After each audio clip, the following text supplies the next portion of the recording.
नमस्कार, मैं हूं सौरभ सचान। आप देख रहे हैं देवास लाइव और आज हमारे साथ में है खास मेहमान दिव्य योग संस्थान के गुरुदेव राजेश बैरागी जी। आपका स्वागत है। आज पहली बार आपका इंटरव्यू हो रहा है और बड़ा अच्छा दिन है। कल 22 जनवरी भगवान श्री राम की प्राण प्रतिष्ठा होने जा रही है मंदिर की वहाँ पर जी। इस विषय में आप क्या कहेंगे और क्या लोगों को करना चाहिए? जय श्री सीताराम।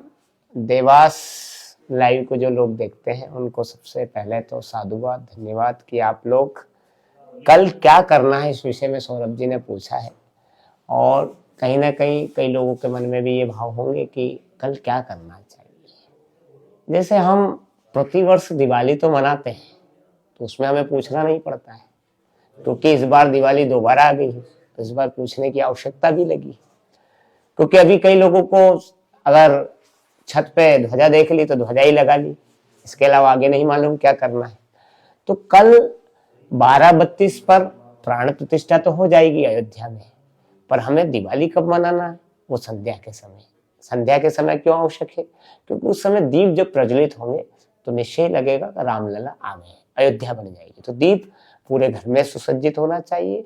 और घर में हम लक्ष्मी जी का जो पूजन करते हैं वे भगवान श्री सीताराम जी की मूर्ति लाए या फोटो लेकर आए और सीताराम जी की पूजा आराधना करना कि जैसे लक्ष्मी जी की हम पूजन करते हैं, लक्ष्मीपति की पूजन करते हैं, वैसे ही हमें रात्रि को सीताराम जी की पूजन करना। सीताराम जी का पूजन कैसे करना है कि आप मूर्ति को बिठाकर और जो व्यंजन हम दिवाली के समय बनाते हैं वो व्यंजन हमें अभी शुद्ध घी में बनाकर भगवान का भोग लगाएं और अपने परिवार के साथ जैसे दिवाली पे एक दूसरे का मुंह मीठा करते हैं, हमें मीठा करना चाहिए। इससे निश्चय एक दूसरे के प्रति प्रेम बढ़ेगा और निश्चय त्रेता युग की अनुभूति होगी, राम की अनुभूति होगी।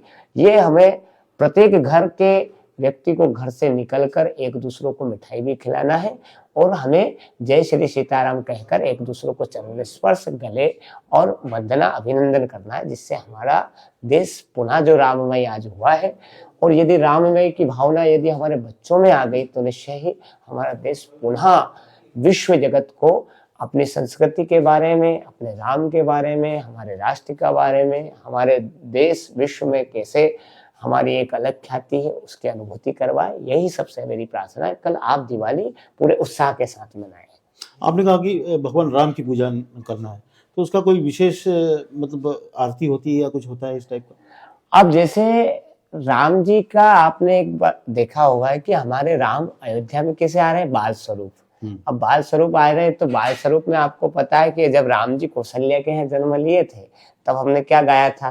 भये प्रगट कृपाला दीन दयाला कौशल्या हितकारी हर्षित महतारी मुन मनहारी अद्भुत रूप निहार।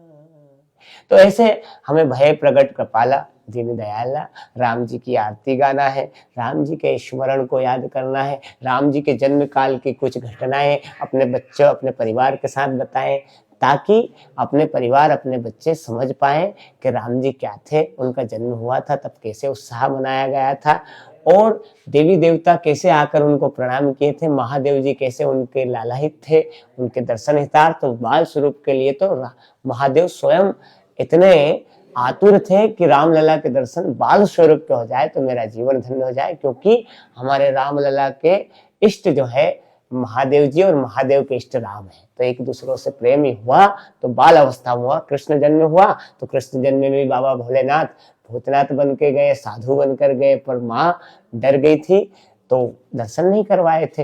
तो वैसे ही अभी हम रामलला के विषय में बताएं अपने बच्चों को कि जन्म हुआ था तो उसका कुछ हम घर में बैठकर, ज्यादा नहीं तो बालकांड के उस चरित्र को पढ़े जिस चरित्र में भगवान ने जन्म लिया था। तो बालकांड में उसमें पढ़कर अपने बच्चों को बताएं, संस्मरण करवाएं। तो ये बालकांड आप अगर चाहें तो आपको पुस्तकों में मिल जाएगा, आप इंटरनेट पर ढूंढेंगे तो इस पर भी मिल जाएगा। तो रामलला की स्थापना होने जा रही है, प्राण प्रतिष्ठा होने जा रही है, बहुत ही उन्नत दिन जिसको कहा जा सकता है, खुशियों भरा दिन रहेगा। तो इस दिन आप सभी लोग खुशियां मनाइए परिवार के साथ में और अपने बच्चों को अपनी संस्कृति के बारे में, अपने सनातन के बारे में जरूर बताइए। देवास लाइव के लिए सौरभ सचान।